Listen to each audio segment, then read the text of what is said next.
L'artillerie a été appelée le roi du champ de bataille, tout au long de la guerre en Ukraine. Elle a joué un rôle clé dans la stratégie russe pour repousser les forces ukrainiennes et avancer leurs lignes. On estime que la Russie tire environ 10 000 obus d'artillerie par jour et produit 3 millions d'obus d'artillerie par an.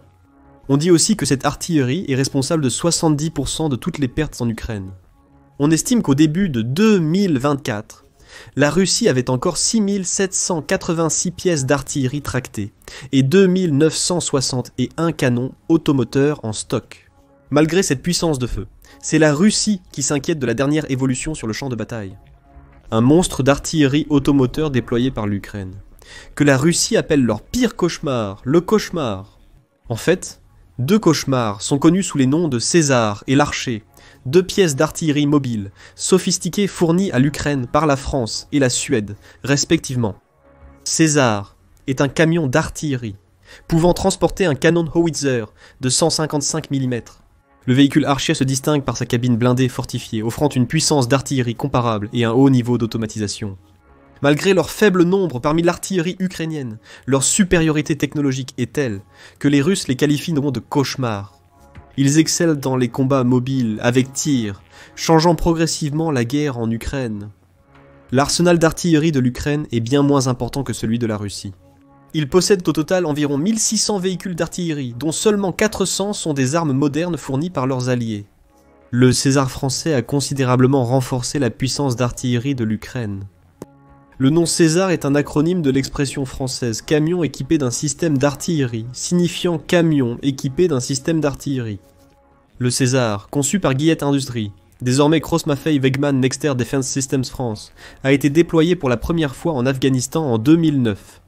Depuis, il a été utilisé efficacement au Mali, au Liban, en Irak, en Syrie, dans la région du Sahel en Afrique, au Moyen-Orient et en Asie de l'Est. La configuration archétypale 6x6 du système d'artillerie César est construite sur la base d'un Renault Sherpa 5. Châssis de transport militaire, modifié avec une cabine blindée pour protéger l'équipage des armes légères et des éclats d'obus. Le lit de transport du personnel a été retiré de la plateforme du camion, modifié pour accueillir un puissant canon howitzer de 155 mm. Cette arme principale est capable de tirer des obus standards de l'OTAN de calibre .39 et du calibre .52 à plus longue portée, offrant une gamme flexible d'options de munitions. Les opérations du César dépendent de son réseau d'armes autonomes sophistiqué. Ce système avancé intègre un système de navigation inertielle de haute précision, permettant à l'artillerie de déterminer précisément sa position et son orientation même sans système de positionnement global. Un ordinateur balistique de pointe complète cela, calculant rapidement les solutions de tir complexes pour un ciblage précis, en considérant des facteurs comme la portée, le vent et le type de projectile. Malgré sa puissance de feu redoutable, le César est conçu pour être opéré par un équipage relativement petit. Une équipe standard est composée de seulement 5 personnes, mais le César peut être opéré par une équipe d'urgence réduite de seulement 3 individus. Généralement, 4 membres de l'équipe sont chargés de manipuler manuellement et de charger les gros obus de 155 mm et les charges propulsives sur une civière de chargement. Depuis cette civière, les munitions sont automatiquement insérées dans la culasse de l'obusier, simplifiant le chargement et augmentant la cadence de tir. Le 5e membre, le commandant, est responsable de l'acquisition des cibles, de la coordination avec le contrôle de tir et du commandement et lancement des tirs d'artillerie. Cela peut être fait depuis l'intérieur de la cabine ou derrière le système d'armes. Le César a une capacité de munitions interne de 18 obus. Il peut tirer 3 obus rapides en moins de 20 secondes, ou jusqu'à 6 obus par minute, avec une salve accélérée de 3 obus. Le premier obus atteindra sa cible à 25 miles de distance, au moment où le 3e obus est chargé. L'équipage peut ainsi se préparer et partir avant que leur position ne soit détectée et qu'une contre-attaque ne soit lancée. Avec des munitions spéciales, le César peut avoir une 42 km. Pour assurer la précision et la stabilité du canon lors du tir, le César est équipé d'un robuste stabilisateur déployé à l'arrière du châssis du camion. Cela contrebalance le recul significatif de l'obusier de 155 mm, empêchant le véhicule de sauter ou de se déplacer pendant le tir. Le César est conçu pour équilibrer puissance de feu et mobilité tactique. Avec ses 9 mètres de long et 2,40 m de large, son profil compact améliore sa manœuvrabilité sur divers terrains. Il peut atteindre 50 km/h en tout terrain et 90 km/h sur route pavée. De plus, Le poids relativement léger du César, de seulement 18 tonnes, lui permet d'être déployé rapidement par transport aérien, stratégique, par avion, de transport à voilure fixe, comme le A4, 00M, C-17 ou Antonov Ansant 24, le rendant plus mobile que de nombreux autres systèmes d'artillerie similaires. Au-delà de ses capacités techniques, le César est rentable à environ 4 millions par unité. Cela permet un déploiement à grande échelle potentielle entre le début de l'invasion à grande échelle en 2022 et la fin de 2024. La France a fourni à l'Ukraine un nombre important de systèmes d'artillerie César, avec des rapports faisant état de 78 unités livrées. Malgré les combats intenses, les pertes des Césars ukrainiens ont été relativement faibles, avec seulement 5 perdus et 3 endommagés durant cette période. C'est un taux d'environ 10%, alors qu'ils subissent un taux de perte d'environ 30% avec d'autres types d'artillerie. Pendant ce temps, le système d'artillerie suédois Archer, officiellement nommé FH-77 BWL-52, est un autre obusier automoteur de pointe qui partage avec le César français le concept central d'une pièce d'artillerie montée sur camion. Mais il diffère sur plusieurs points clés. Fabriqué en Suède, il est devenu étroitement lié à son adoption par l'armée britannique. L'Archer était construit sur un châssis 6x6 fortement modifié, dérivé du robuste camion à benne basculante articulé Volvo A30D. Un exemple de l'approche suédoise d'utiliser des plateformes commerciales éprouvées pour des usages militaires. L'adaptation comprend une cabine blindée et pressurisée, protégeant son équipage de 3 personnes contre les armes légères, le feu, les fragments d'artillerie et d'autres menaces. L'Archer se distingue par son haut niveau d'automatisation, notamment dans la manipulation des munitions. Contrairement au César, où les obus sont chargés manuellement sur une civière avant l'alimentation automatique, l'Archer dispose d'un magasin interne capable de contenir 21 obus préchargés complets. Ainsi, en situation critique ou d'urgence, l'Archer peut être manœuvré par un seul membre d'équipage depuis la cabine protégée. Comme le César, l'Archer est équipé d'un puissant canon Howitzer de 155 mm. Conforme aux normes de l'OTAN et capable de tirer un large éventail de types de munitions. La vitesse de l'archer pour passer du mouvement au tir est une caractéristique définissant son efficacité sur le champ de bataille. En moins de 30 secondes, les opérateurs reçoivent l'appel pour le feu, arrêtent le véhicule, le positionnent automatiquement et tirent la première salve. Ceci est crucial pour engager des cibles éphémères et minimiser l'exposition de la plateforme au feu ennemi en représailles. Une fois le tir effectué, l'Archer peut se déplacer rapidement et être en route en une trentaine de secondes supplémentaires. L'Archer possède un taux de tir impressionnant, capable de déchaîner 9 tirs en moins de 60 secondes. Sa portée de tir maximale est d'environ 25 miles avec des projectiles standards à haute explosion, et cette portée peut être étendue davantage avec des munitions spécialisées à longue portée. Une caractéristique innovante du système de contrôle de tir de l'Archer est sa capacité à ajuster automatiquement l'angle de tir pour chaque tour suivant. Cela permet au système de tirer plusieurs tours à quelques secondes d'intervalle, mais de les faire tous arriver simultanément à la cible prévue. Cette capacité d'impact simultané de plusieurs tours submerge les défenses ennemies, en délivrant un barrage concentré, sans laisser le temps de réaction ou de contre-mesure. De plus, l'Archer est équipé de filets de camouflage multispectraux, Barracuda. Cette technologie de camouflage avancée est conçue pour perturber la détection par divers capteurs, dont les dispositifs de vision nocturne et caméras thermiques utilisés par les drones pour localiser et suivre l'artillerie. Le filet Barracuda réduit efficacement la signature thermique et visuelle de l'Archer, améliorant son camouflage et sa survie sur le champ de bataille. Le coût de production de l'Archer, estimé à environ 13 millions par unité, est plus élevé que celui du César en raison de ses fonctionnalités d'automatisation et d'intégration plus avancées. Malgré un coût supérieur, la Suède a prouvé son engagement envers le soutien des capacités défensives ukrainiennes. Début 2020, 5-8 systèmes Archer ont été déployés en Ukraine. Remarquablement, aucune perte au combat n'a été signalée. La Suède a annoncé au début de 2025 son engagement à fournir 18 systèmes d'artillerie Archer supplémentaires à l'Ukraine. De plus, cet engagement comprend la fourniture de 5 systèmes de radars de contre-batterie Arthur. Ces systèmes de radars sont conçus pour détecter la trajectoire des tirs d'artillerie ennemis entrants.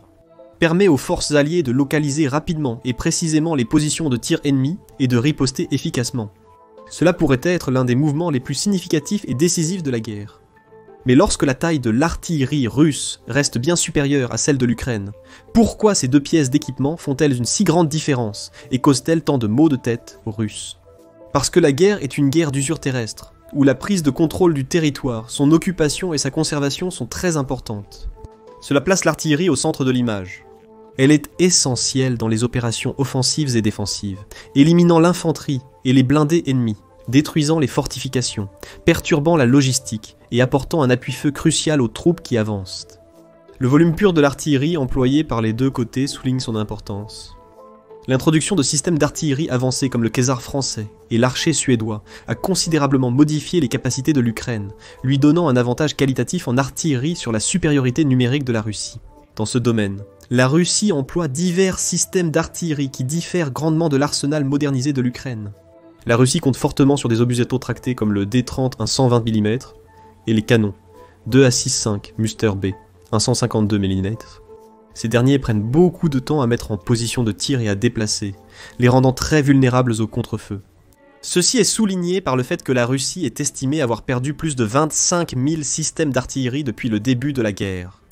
L'artillerie tractée transporte moins de munitions, ce qui rallonge le temps de réarmement et de redéploiement, et réduit sa réactivité face aux nouvelles cibles. La Russie possède des obusiers automoteurs pour réagir rapidement aux nouvelles informations, comme le 2S, un Gvozdika 122 mm, et le 2S3 Akatsiya 152 mm.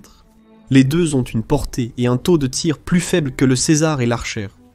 Le 2S, un Gvozdika 122 mm existe depuis 1972 et a une portée conventionnelle de seulement quelques kilomètres et une portée étendue de 21,9 km.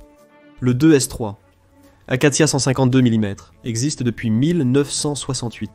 Et a une portée de tir conventionnelle de seulement 18,5 km et une portée étendue de 24 km. Mais la Russie a aussi de nouvelles armes innovantes. Le 2S Dix-9, Monsieur S, un 152 mm. Howitzer offre une puissance de feu respectable avec une portée maximale de 36 km, avec des obus assistés par fusée. Entrant en service en 1989, il peut tirer à un rythme de 7 à 8 obus par minute. Et a une portée conventionnelle de près de 25 km, et une portée étendue jusqu'à 36. Le 2S-35 Koalitia SV 152 mm est l'obusier automoteur le plus avancé de Russie. Il est doté d'un système de chargement automatique et d'une portée de 70 à 80 km, avec des munitions spécialisées, et un taux de tir d'environ 16 coups par minute pour le prototype de la version à double canon. Cependant, le déploiement en Ukraine a été limité. Bien que l'artillerie existe depuis 2015, elle n'a pas été en production en série. Plusieurs cycles de tests et d'expérimentation d'État signifient qu'il n'y a encore qu'un petit nombre d'entre eux actifs en Ukraine. La Russie a donc toujours plus d'artillerie à disposition et exploite cet avantage numérique, tirant environ 10 000 obus par jour comparé aux 2000 de l'Ukraine. Toutefois, la sophistication technologique de l'armement ukrainien lui confère plusieurs atouts majeurs. Le Caesar et l'Archer ont une plus grande portée que la plupart de l'artillerie russe, leur permettant de mieux atteindre les cibles défensives derrière les frontières disputées. Combiné avec la capacité de l'Archer à tirer plusieurs rounds pour un impact simultané, cela crée un choc soudain et dévastateur. L'Ukraine a été efficace pour perturber les lignes d'approvisionnement et cibler les centres de commandement ennemis, leur laissant peu de temps pour réagir ou se mettre à l'abri. La rapidité avec laquelle le Caesar et l'Archer peuvent être déployés signifie qu'ils ont été plus agiles que l'artillerie russe en réponse aux renseignements. Moins d'opportunités manquées, grâce à la rapidité d'emballage et de déplacement, ainsi qu'au camouflage amélioré avec des technologies comme le filet Barracuda, ce qui permet à l'Ukraine de perdre moins de matériel d'artillerie que la Russie. La capacité de tir rapide du Caesar et de l'Archer offre une augmentation substantielle du volume de feu que les unités ukrainiennes peuvent donc délivrer dans un court laps de temps. Cette capacité de tir rapide est vitale pour submerger les positions ennemies, supprimer le contre-feu et fournir un soutien concentré lors des phases critiques d'une attaque ou d'une défense. Les systèmes de contrôle de tir avancés intégrés du Caesar et de l'Archer les rendent plus précis que la plupart de l'artillerie russe. Cette précision réduit la consommation de munitions et augmente l'efficacité de chaque tir, permettant à l'Ukraine d'infliger plus de dégâts avec moins de tirs. Une meilleure précision réduit également le risque de victimes civiles et de dommages collatéraux. C'est une considération importante vu les potentielles limites de munitions. L'Ukraine aurait reçu plus de 1,5 million de munitions d'obusiers de la République tchèque en 2022, soit environ la moitié de la production russe sur la même période. De plus, certaines de leurs lignes d'approvisionnement, comme celles provenant de la République tchèque, un fournisseur majeur, sont menacées. Cependant, un gouvernement pro-russe pourrait arriver au pouvoir lors des prochaines élections. Néanmoins, depuis fin 2024, l'Ukraine produit ses propres obus, ce qui atténuera progressivement les pénuries de munitions. Ainsi, même si l'Ukraine peut encore se sentir comme un acteur mineur sur le champ de bataille, L'avantage technologique de l'Ukraine empêche la Russie d'utiliser une stratégie de puissance écrasante pour imposer sa position dans le pays. Les Russes semblent conscients de l'impact de cette nouvelle artillerie sur la guerre. Lors d'une récente interview sur Telegram avec des blogueurs militaires russes, les artilleurs ont exprimé leurs craintes envers le César, le considérant comme l'une des armes les plus redoutables au front. Surnommé Cauchemar pour sa capacité à frapper vite et avec précision, puis s'évanouir. Ils ont également noté que son agilité le rendait exceptionnellement bon en contre-feu, entraînant la mort d'un nombre significatif de troupes russes. Bien que ces transports d'obusiers automoteurs aient un impact significatif sur le champ de bataille, ils ne sont que quelques-unes des armes décisives dans la guerre. Les drones révolutionnent la reconnaissance et la puissance de feu sur le champ de bataille. L'Ukraine produit désormais jusqu'à 4 millions de drones par an, lui conférant un avantage considérable sur la Russie qui en produit environ 1 400 000 annuellement. Cela place l'Ukraine en tête avec une marge de près de 3 contre 1. Un avantage majeur sur le champ de bataille. L'innovation comprend le drone à roquette Spalyanitsia à longue portée, capable de frapper des cibles à 600-700 km de distance en profondeur en Russie. Il emploie un moteur à réaction pour la rapidité et une ogive réduite pour le coup. Leur drone Dragon est utilisé pour larguer du thermite, une arme générant 2200 degrés Celsius, 4000 degrés Fahrenheit. Le feu détruit presque tous les matériaux, même les véhicules militaires de pointe. Bien qu'il ne soit pas illégal d'utiliser du thermite, cela pose des questions d'éthique. Mais jusqu'à présent, l'Ukraine n'a utilisé du thermite que sur des positions militaires russes. L'Ukraine produit aussi des drones à vue à la première personne permettant de frapper des 5 km du front, l'opérateur restant à distance. L'Ukraine utilise également des systèmes de missiles standards à longue portée pour frapper des cibles russes, et attend actuellement l'arrivée du missile Taurus avec une portée de 500 km.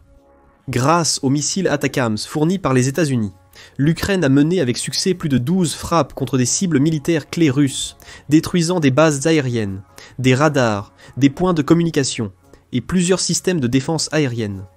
Cela a contraint la Russie à déplacer 90% de ses avions vers des bases militaires hors de la portée des frappes de missiles. Les systèmes de défense aérienne ukrainiens sont également cruciaux pour décider de l'issue de la guerre. Ils possèdent actuellement plus de 500 plateformes anti-aériennes, soit environ un tiers de celles présentes en Europe. Et ils utilisent les systèmes allemands, Gepard et américains ANTWQ, One Avenger contre des drones moins chers. Pendant ce temps, les systèmes Patriot et solaires moyenne portée terrestre plus sophistiqués et fabriqués aux États-Unis ciblent les missiles de croisière et balistiques. L'Ukraine a récemment reçu ses premiers F-16, qui sont efficaces pour intercepter les bombardiers russes. Dans tous les cas, les équipements technologiquement supérieurs, comme le Tsar et l'Archer, fournis par les Alliés ou fabriqués en Ukraine, procuraient de l'avantage. Mais bien que le nouvel arsenal d'artillerie de l'Ukraine ait certainement un impact immédiat, il est toujours impossible de prédire comment il influencera finalement le conflit en Ukraine.